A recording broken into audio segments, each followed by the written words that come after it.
retrouve pour parler de course à pied. Donc, est-ce que courir est efficace pour perdre du poids? Alors, si toi aussi, tu as un peu de poids à perdre et que tu te dis que tu vas faire quelques séances de course à pied au bois à côté de chez toi pour perdre du poids, si toi aussi tu penses que c'est efficace ou si tu as déjà pratiqué pendant un moment que tu ne vois pas de résultat, je vais te donner un peu plus de détails dans cette vidéo. Avant de commencer, je t'invite à t'abonner et à cliquer sur la cloche pour ne rien manquer des prochaines vidéos. Et je te dis à tout de suite, on se retrouve après le générique.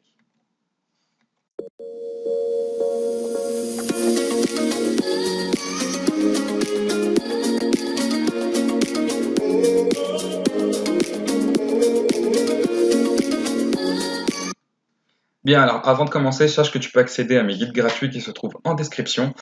Tu pourras accéder notamment au mini-guide Mincir en un quart d'heure. C'est gratuit et c'est en description. Bien, on débute. Donc, est-ce efficace de courir pour perdre du poids? Première question que je te pose. La réponse est oui, ça peut être efficace et à la fois non. Et donc, on va entrer un peu plus dans le détail pour expliquer tout ça. Donc, la première question à se poser, c'est qu'apporte la course à pied? Première des choses, c'est que la course à pied, effectivement, apporte une dépense calorique. C'est-à-dire que quand tu vas courir, tu vas dépenser des calories. Et c'est justement en dépensant ces calories-là que tu vas finir par perdre du poids.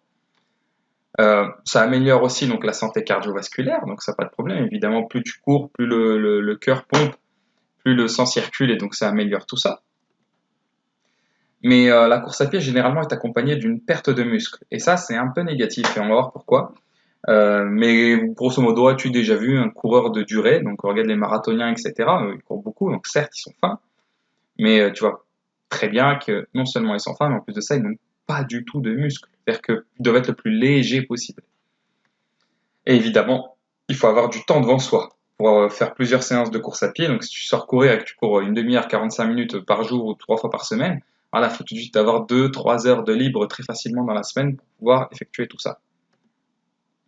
Donc, quel est l'impact sur ton métabolisme? Alors, si tu sais pas, ton métabolisme, en gros, c'est tes dépenses énergétiques, mais au repos. C'est-à-dire quand tu es au repos, ton corps dépense des calories pour faire tourner la machine, pour faire circuler le sang, pour t'aider à respirer, etc., etc.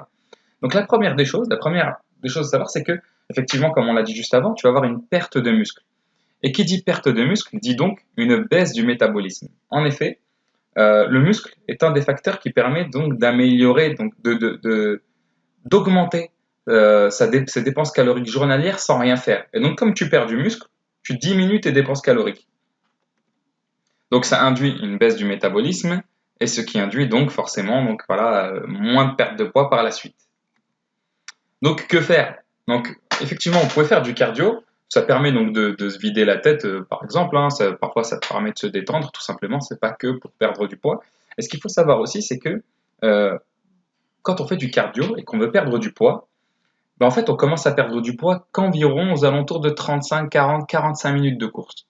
Et rares sont les personnes qui veulent perdre du poids et qui courent longtemps après les 45 premières minutes. Généralement, on court maximum 1 heure pour ceux qui y parviennent.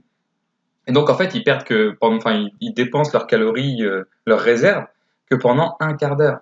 Et pendant les 45 premières minutes, on ne tape pas dans les réserves. On tape sur notre stock d'énergie disponible, immédiatement disponible. Et c'est ce qui fait que le cardio n'est pas forcément la meilleure chose pour perdre du poids. Donc, que faire? Donc, favoriser le renforcement musculaire. Donc ça va vous permettre, d'avoir une dépense calorique pendant l'activité, mais en plus de ça, de prendre un peu de muscle et donc d'augmenter votre métabolisme et donc de continuer à augmenter votre perte de poids au quotidien sans rien faire. Et pour ça, je t'invite évidemment à rejoindre mon programme Mincir en un quart d'heure, que tu retrouveras, comme je te l'ai dit, en description. C'est totalement gratuit. Tu peux te faire plaisir. Tu vas avoir des séances de sport, des conseils sur l'alimentation et tous les secrets pour mincir en un quart d'heure. Merci d'avoir suivi cette vidéo. Je t'invite à mettre un pouce bleu et je te dis à bientôt. Ciao, ciao.